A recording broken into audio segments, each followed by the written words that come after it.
we want to continue the conversation a little bit more about state of collegiate cycling, junior cycling. We just talked about off camera.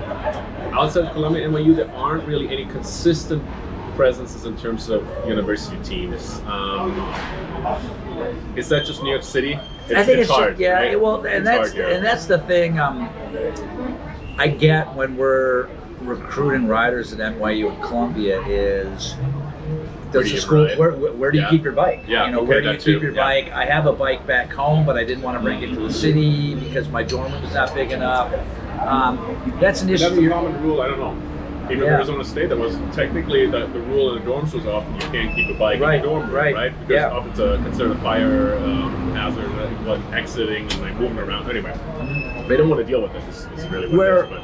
But I'm sure it's riders at Penn State or UVM don't have that issue, and that's why you could get 40 cyclists on a Penn State team just because of the space they have. The big kind of teams, right? The big state schools that have space, that have big campuses, that have great riding on country roads outside, right? Where it's kind of a natural sort of fit.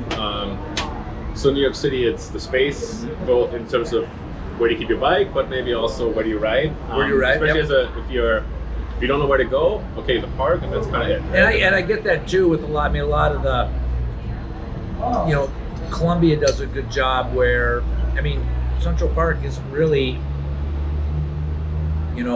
easy for either school to get to. You're either down at Washington Square or you're up at 116th, so Central Park is still far away.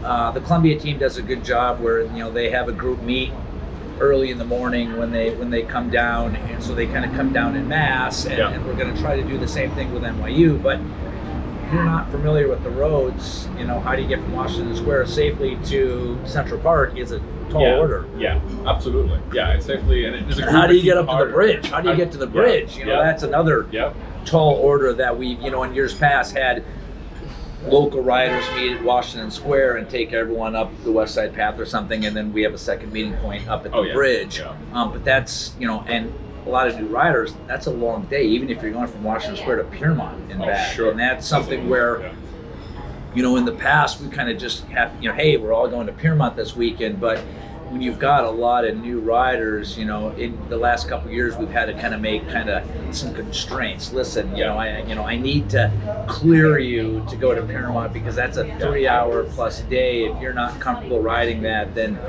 get some Central Park training in first before you go over that bridge, because I've gone over there with 35 people and you're babysitting. I saw you this last weekend. I think it was a combined group, and that looked like 30 people, and you turn around at Piermont, I think, and I was like, it looked like you were still together, and I said, kudos, I'm not gonna approach you right now because I'm sure you're stressed, because I remember when I was like, you had, especially early in the semester, you have people of all different ability levels, and you want to support everybody, but the reality is also if you go on a 50-mile bike ride, it can be a really frustrating experience for the people trying to hang on, because even what other people consider a slow pace is too fast for them. Exactly. Or they're nervous. I think as cyclists we take that for granted. What is a slow pace? Or I'm kind of the the mindset that, hey, anybody should be able to sit at the back of a group and ride at almost any speed drafting. But you don't realize that how riding in close proximity is a learned, something you learn over time. And so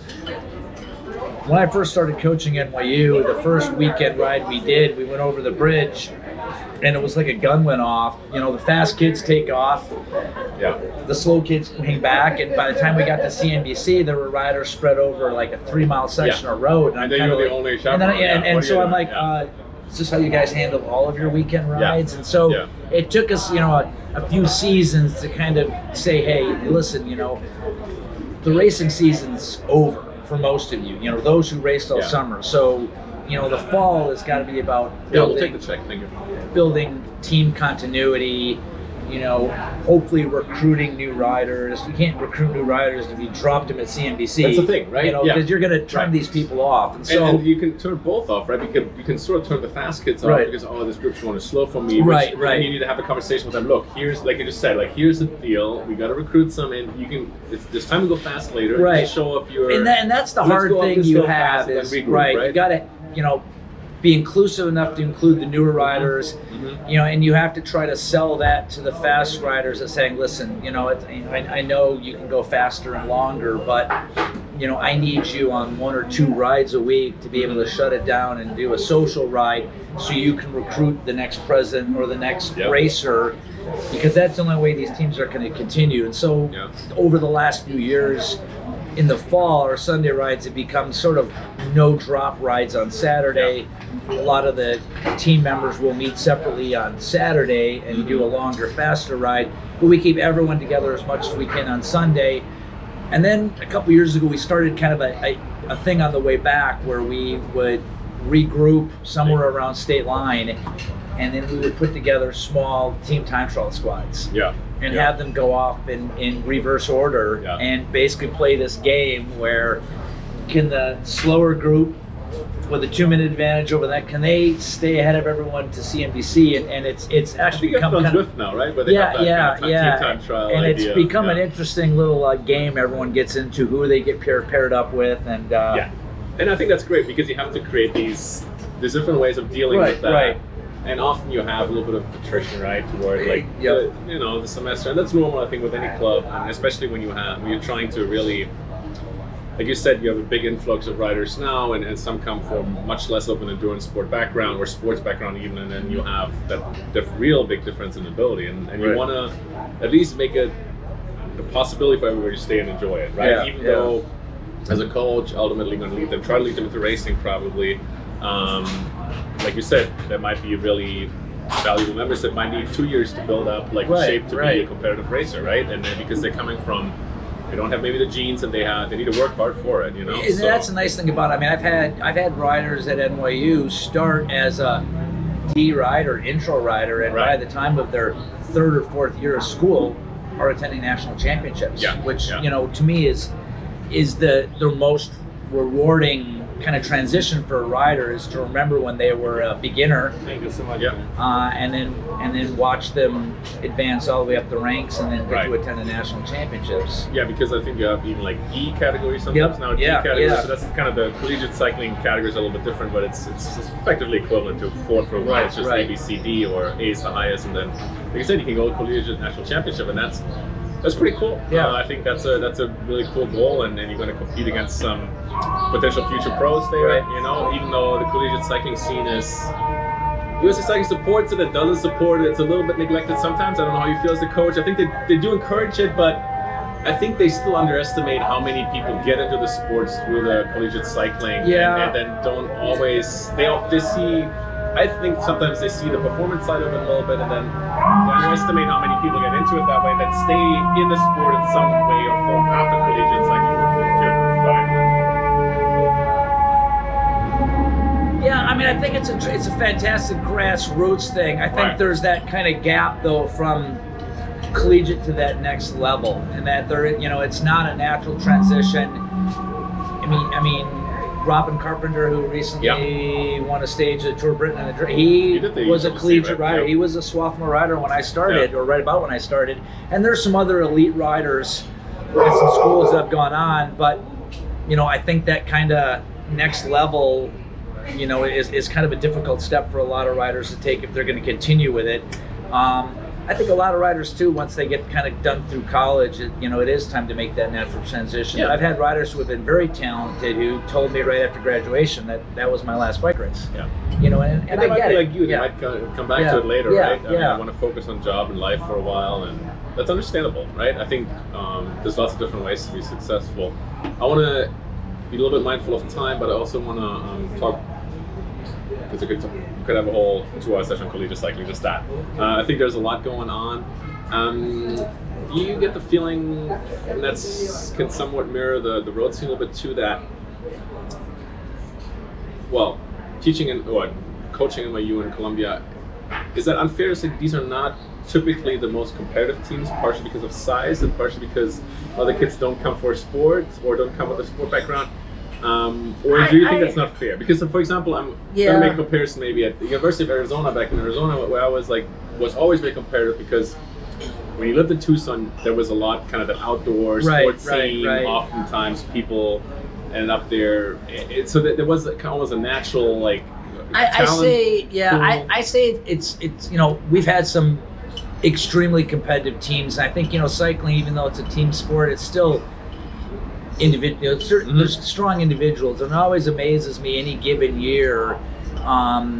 You find pockets of riders who are at school who have racing experience and who are strong. And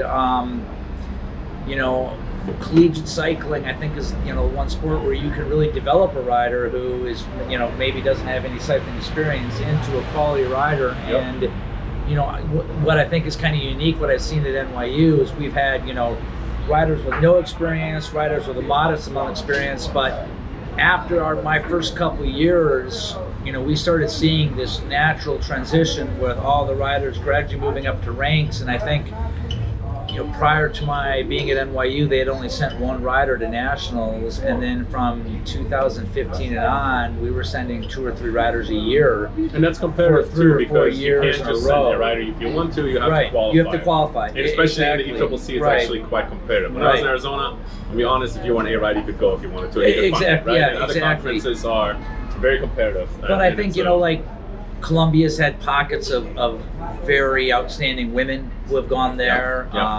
Cecilia Davis-Hayes, a CRCA rider. She is a collegiate national champion. Oh, wow, okay. Yeah, in the time trial. Robbie King was a Columbia rider who had prior, and so there's a lot of riders who go there and maybe don't even realize that there's a cycling. We've had mountain bikers at NYU who didn't know there was a road team and who had just tremendous mountain bike skills. So you're always going to have these pockets of good riders. What I think is unique, though, I think at the collegiate level, if you are able to get 3 or 4 or 5 riders in the same race, it is amazing how easy team dynamics can work to dictate an outcome of a race, more so than, say, a CRCA race in Central Park, where you've got too many teams. Here you've got a lot of teams of 1 or 2, but if you have one well-schooled team with a plan, it's almost the perfect little playbook for trying stuff out. And I think that's the really fun part about collegiate cycling, is that you can draw up these scenarios and these plans, and they actually can play out. Where you can't, all right, we're going to have a lead-out train in the men's B race. It doesn't always come down to that, but you can try. You can try. Like you said, you get the road race, you get the crit, you get so many different learning experiences, right? It's great for teaching and learning. The collegiate scene. Our transition, we'll come back to junior. So you're doing the CRCA development team, which now is under 23. Again, I think that's really beneficial in terms of helping riders transition, as they maybe are staying on after college still. I was just talking to Peter, who's graduating, and those are kind of the riders who can really benefit from that. The state of junior cycling in New York City, much kind of a more lamented, like kind of similar to, I think, what you saw in Wisconsin. We don't have 50, 100 riders at Somerville, or like not in the 16 to 18 age category, not even all the junior age category combined. Most of the time have 50, 100 riders.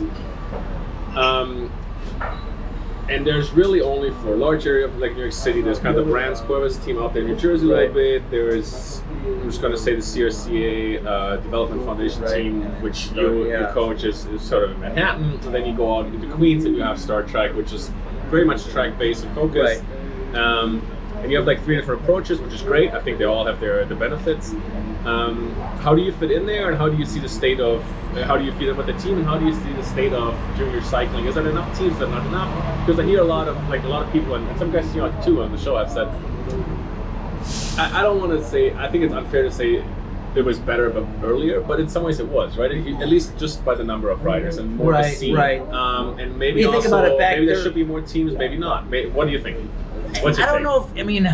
I don't know if it necessarily is more teams. I mean, there's several clubs around the area that have juniors as part of their clubs, not necessarily junior teams. I don't think, if you're out in Westchester or Central Jersey, you don't need to be on a junior team. I think it's beneficial to have like-aged riders for training together.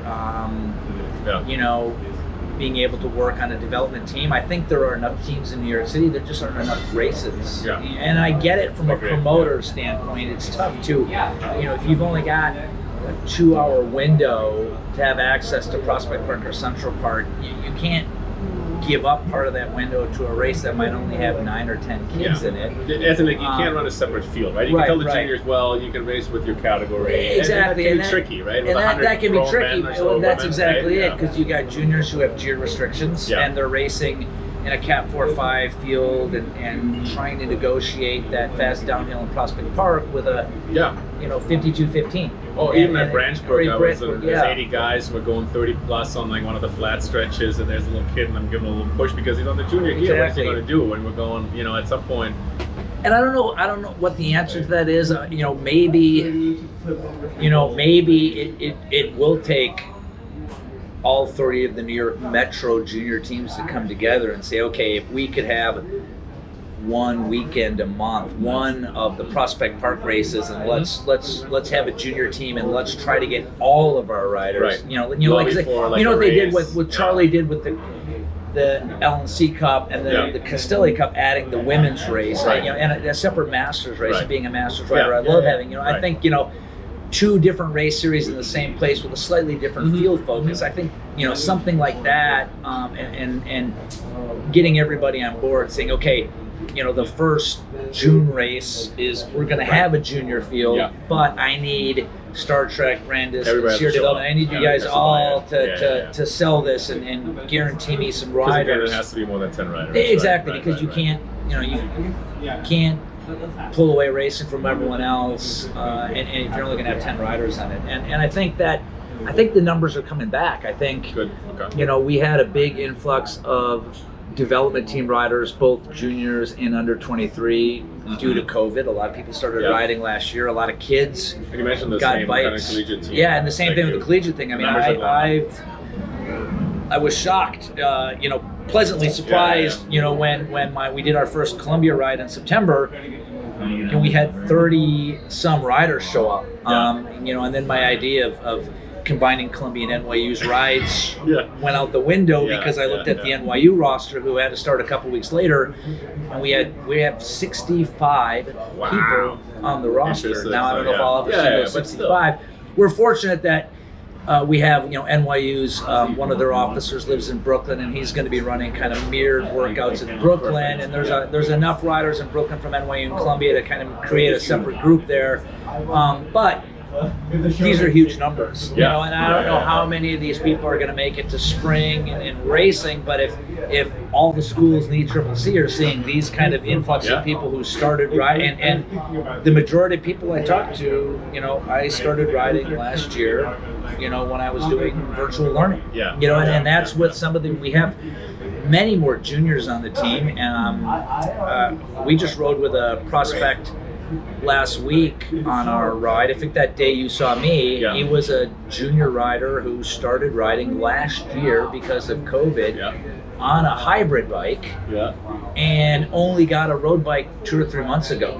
And now he's hanging with us easily to Piermont, and this kid is, so from someone who hadn't even considered cycling as a sport to recreational rider to now I want to be a bike racer. And so I think hopefully if that keeps up, there will be enough ability to go to a CRCA and say, hey, let's bring back the junior race and the Dave Jordan Classic. There used to be a junior race there. Let's pick 1 or 2 races in Prospect Park and see if we can, organically grow some of these junior-only fields, because I agree, it's just not fair to put a 15-year-old in with Cat 5s, or Cat 4s.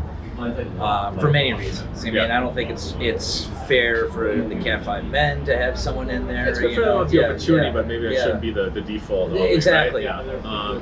And I think you're right at the pulse of like that. Hopefully, that what we see is that we as a community can keep that influx of riders that you talk about and you see, and other people see too. I think that we can keep that going, and we'll maybe, again, not everybody has to race, but some of them at least get to try it out. And maybe there's more than right. So, right? I think the numbers this year have been pretty positive in the local racing fields, and you'll see. I was shocked the local racing field. I mean, I guess not shocked, but I mean, how many races did we have that sold out quickly this year? Where if you weren't, and that's almost kind of the state of mind that triathlon was a number of years ago, that if you didn't sign up 6 months in advance, you weren't getting into a race, and now all of a sudden, if you didn't sign up for the Castelli Cup, you know, the month prior, you're closed out, and I think that's pretty fantastic. And think how many more races we had this year too, with Randall's Island and Corona Park. You know, there were a lot more venues, and it wasn't just all Cat 5s. I think almost all the fields were at capacity.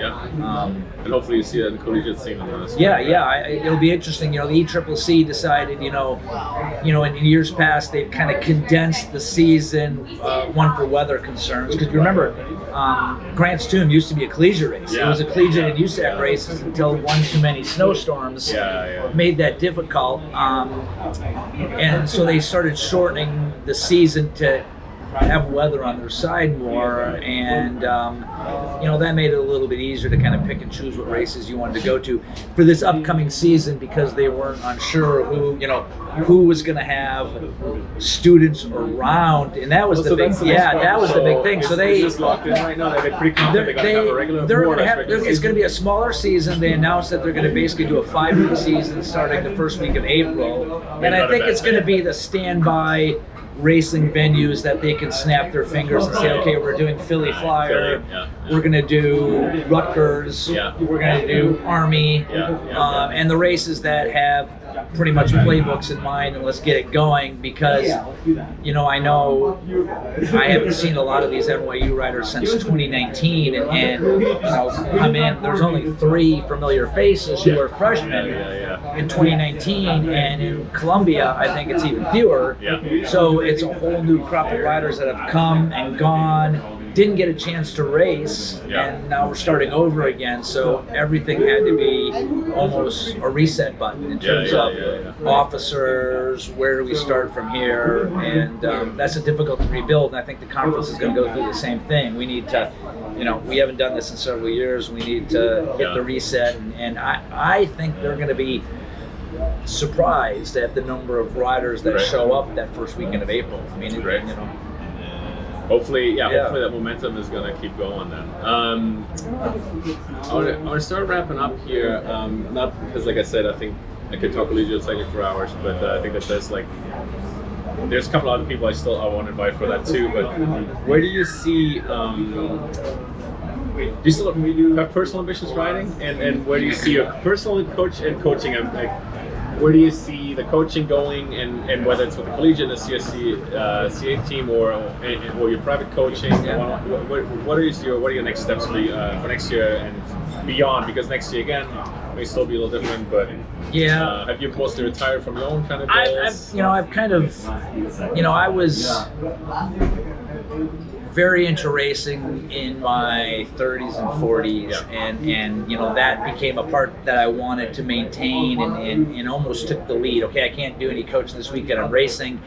As I've gotten older, arguably a step slower, it's more difficult, you know, and you know, my own personal racing ambitions have kind of taken a back seat. I've only, in the last couple of years, I've only done a handful of racing, and that's probably because you're coaching, like you the said, coaching has gotten busy, and you know, bike racing, you know, it's one of those things where you need to bike race to get better at bike racing. I mean, if you're not doing a crit race every weekend, you forget how to corner at speed, and you become tentative. And you know, I think there's too many people actually don't see it that way. They think they have to be fit for every. Really no, you don't. I mean, it's you know, you can be fit, but you know, there also is that comfort level, and I've noticed it. You know, kind of coming off the sidelines and jumping into a race, and you know, it takes me a while to just kind of snap on the racing brain and relax and not be overcautious, you know. Relaxing. And I broke my collarbone at Prospect Park in 2018, and my first race back was Somerville weekend 2019. I didn't tell my wife I was racing. I don't think she would have approved of it. But I had done some training. I felt good, and I went out to the Boundbrook. It was the first race weekend, and it was a fairly technical, fast masters race. And within 3 or 4 laps, I was like, oh my God, I don't know how to do this. I mean, I'm cornering pathetically, you know, getting gapped. And I was distraught. I mean, I was just like, this is not fun. I don't have the legs. I don't have the bike handling, you know, and it took me a while, and I had to almost slap myself mid-race and say, okay, snap, you know, relax, snap out of it. You got to, you know, feel for it. And I was able to kind of snap out of it mid-race and just, you know, put back on that lost cycling thinking cap and move back up to the front and kind of sit in comfortably. But it wasn't a pleasant experience the first half of the race, remembering how to do this and remembering, oh man, this is a whole different skill set. It's not, you know, it was part physical, but mainly mental. Yeah. You know, like I'm not in the right framework. I haven't done this in a while, and I have to remember how to do this without pissing off other riders and burning so many matches. And that's something that I think that you just can't stay on the sidelines and then jump into a race and say, I'm going to do this. Especially crits. Particularly crits. You need like a Central Park, Prospect Park, a little bit easier, but a crit, that cornering and that holding your position, exactly. That's an acquired skill. And like you said, when you're not in it or you're physically not prepared, then it really hurts and you notice it much more. It's you know, I did a handful of races this year and I had fun. You know, I find it really fun when I can do some of the club races with some of the other riders and become an integral part of the team. You know, which I really enjoy.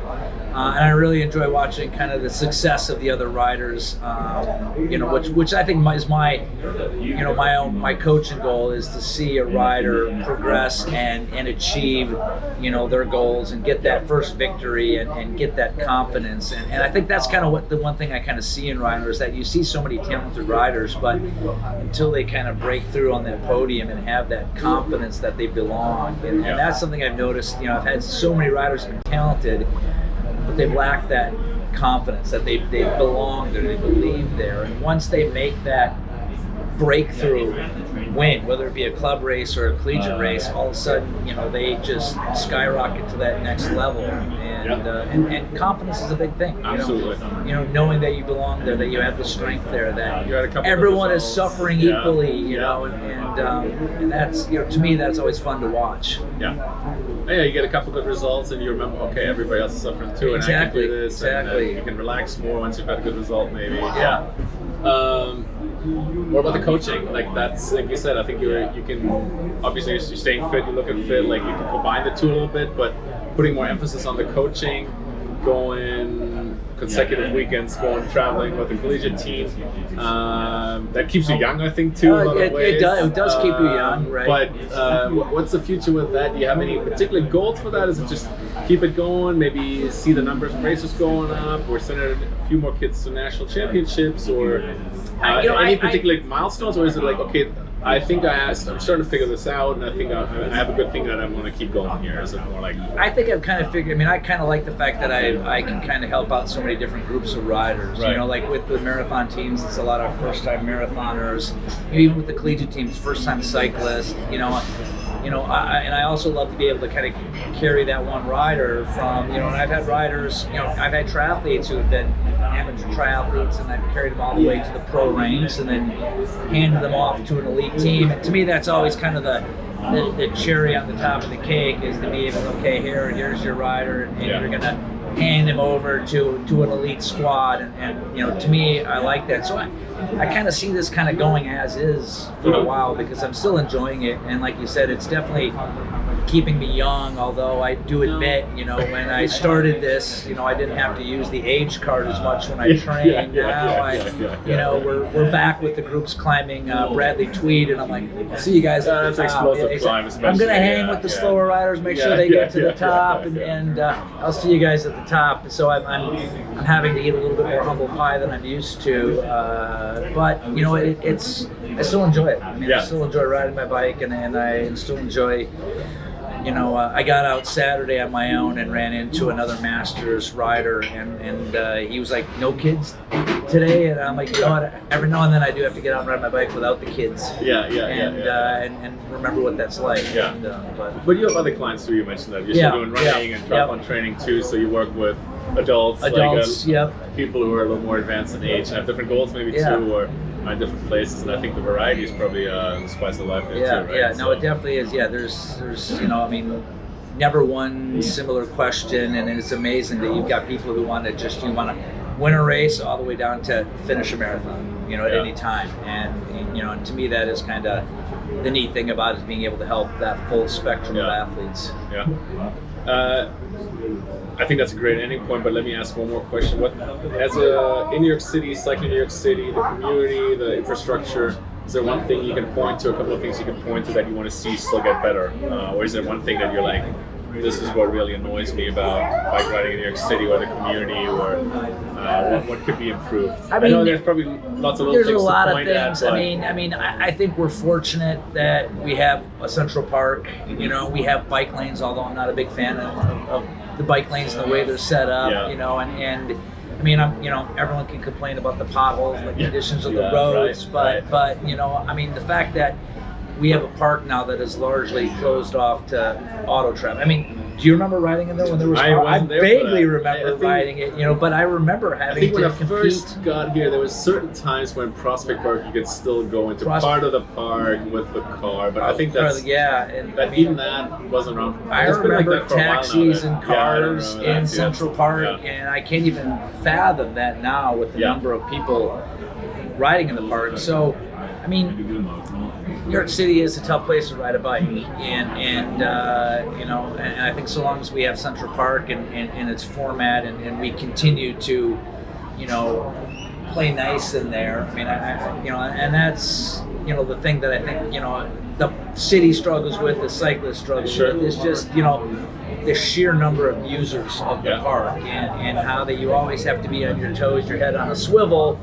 But that there are still rules, and that's kind of one of the first things we kind of go over at, the dev team rides and the collegiate rides is, listen, we are out there, there may be no other cars, but there are still rules. We still have to do this, and I'm still shocked at the number of riders mid-morning who will not stop at a red light, and being a cyclist, I know when we can kind of coast through and give the all clear, but I walked my son to school at 8 or 9 o'clock and had a walk light and a red light, and had several cyclists stop, and then that one cyclist blow through it, and that's going to be the thing that ultimately is going to ruin it. I think you're right. I think several people say we're constantly hanging by a thread kind of there, I think we need to step that up as a community. And I think being in the collegiate team, you probably see that a lot more because you have those conversations and you see the people different ability levels, and keeping a group of 30 together and safely crossing roads and navigating roads. You have much more of I think you can be much more sensitive to the issues that we have there, and then to the conversation that we need to have with people and with each other too about, once again, I think there's one thing to, cautiously navigate and maybe, not fully stop, but I think there's another thing that if there's a red light, people start walking across the light, then maybe you just need to stop. It doesn't matter if you're in the middle of a workout, that's not a priority. And that's, the especially first, not with Zwift. Exactly, not with Zwift and stuff. And then that's why, the first early morning workout we had with Columbia, the first question come up was, it's still dark at 6 a.m. Why are we here? I'm like, great question. We're here for a couple reasons. One, New York City, right? Exactly. I want to make sure all you people are serious. And that coming at 6 a.m. That's the first milestone. Are you serious? Are you willing to come up and dedicate the time? And two, as you're quickly going to find out, this is the only. We're good. We're about to round. This is the only safe time we're going to be able to navigate a group of 20 or 30 around the park without too many interruptions. And I go, we can't do this at 8 o'clock. We can't do this at 9 o'clock. You can't do this at noon, just because of the influx of other park users are going to make it very difficult. And we've tried in years past with the dev team to try to do a 4 o'clock team ride, and you can't do it because the city bikes, the tourists, the people, it ends up being the only place you can do it is Harlem Hill. Okay, we're going to go out at 4 o'clock and we're just going to do leaps to Harlem Hill, but that becomes very difficult just to safely try to do any sort of workout, even for 4 or 5 riders. So the collegiate riders have quickly realized that, and now I actually see through the group chats that other riders on other part times a day or other days that we're not riding are meeting at 6 a.m. And doing their own rides, because they know that is when the roads are going to be the safest, the clearest, maybe the only time you can kind of skirt through a red light without having to stop. And you know, they're quickly realize that's the only pocket of time that we have to train. And even that, I think. Maybe there's fewer tourists right now still, but I think the number of people in the park seems to have increased. I ride less in Central Park, but I ride like once a week. And I remember 7:30 it's really busy. Exactly. Last year in COVID, you know, the park was empty, and it was kind of weird. It was like almost a return to the, you know, 10 years ago. No tourists, no one crossing, no school kids, you know, and you could ride at any time of day, and it was eerily quiet and kind of fun. But it quickly has returned where you have, you know, the people on city bikes, but also, you know, in the morning now you have, you know, the school kids going back to school and crossing the park, and you know, and I think that's the big time, you know, that 2 to 4 o'clock in the afternoon and that 8 to 10 o'clock in the morning, where there's just so many people in the crosswalk, so many people on city bikes. It becomes almost dangerous to try and do anything other than 1 or 2 riders. I mean, I know I've gone out at 10:30 in the morning on my own and you know, quickly become frustrated at you know, the number of people riding the wrong way, running the wrong way, and it becomes almost like a big video game. But for one person, it's manageable. Especially if you're going, you know, at a recovery pace or an easier, steady pace, you know, and you're not trying to go too hard. It works. So I think that a lot of that is us as cyclists also remembering some etiquette, remembering there's other users, and yes, we're vulnerable, but other people are more vulnerable. Exactly.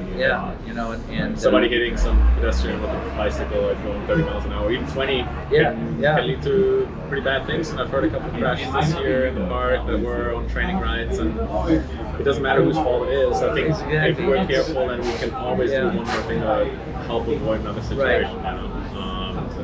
But I don't want to understand much. I think the good news is more riders across 3 really development teams that you see. I think you see more clients overall too. I am seeing more clients. I've seen, you know, because COVID probably held that back a little bit too. Because COVID held it, definitely. COVID held it back, and you know, what I've done, you know, in terms of the marathon teams, the numbers are way back up. You know, the clients are back up. You know, development teams. So, you know, it's definitely keeping me busy. You know, which is a good thing, because 2020 was a rough year for everybody. You know, because March 15th, everything shut down. You know, the collegiate teams, you know, programming up at Asphalt Green, all my marathon projects, everything shut down within the space of a couple of weeks. And so you go from being a, you know, fully gainfully employed coach with lots of athletes across different sports to nothing. And ironically, cycling was what kind of kept me sane last summer. You know, I got to the point where in April, with no collegiate traveling on the weekends, no clients to train, no races to train people for, I was sitting at home watching CNBC like nonstop until my wife told me, you know, my wife was working at home, my son was schooling at home, and my wife was like, get out of the house and go for a bike ride. And I'm like, what a novel idea, you know? And I think that's why we're seeing so many people now new to the sport of cycling, is everyone's like, I got to get out just for sanity and ride. And it was a great outlet for like a lot of people, because that was a thing you could do. And the roads were a little emptier for a while. Very empty. I mean, I remember May riding, you know, up to Piermont or Nyack, and it being eerily quiet, almost like a, you know, zombie apocalypse movie where, you know, people were opening their curtains. I remember around that time I started like once a week, like during the week, like I was even less busy then, and I remember that. Going over no one on the bridge, no one on 9W, and you know, you'd pass one other rider and you'd kind of wave awkwardly, but it was kind of very therapeutic to kind of get out and ride and clear your head, and it looks like, you know, a lot of people did that, and hopefully we'll see those numbers translated into, you know, bigger fields next year. We hope so. Thank you for helping with that. So if you know somebody at Colombo, NYU, send them Mikael Hanson's way. So, thank you. And likewise, if you see a junior or know a junior, you see a CA Development Foundation team or under 23 rider, right? It's there. Or you can find them also with Enhanced Sports. He's working a little bit for what was it, athletic. What was the other green? Something? Asphalt Green. Yeah, Asphalt Green, yeah. thank you. Yes, working with them too still. So you'll see them around on the weekends, often with a large group of students. Yeah. Hopefully continue to stay large even through the colder weather that's coming up. Thank you, Mikael Hanson. All right, thank you. Appreciate it.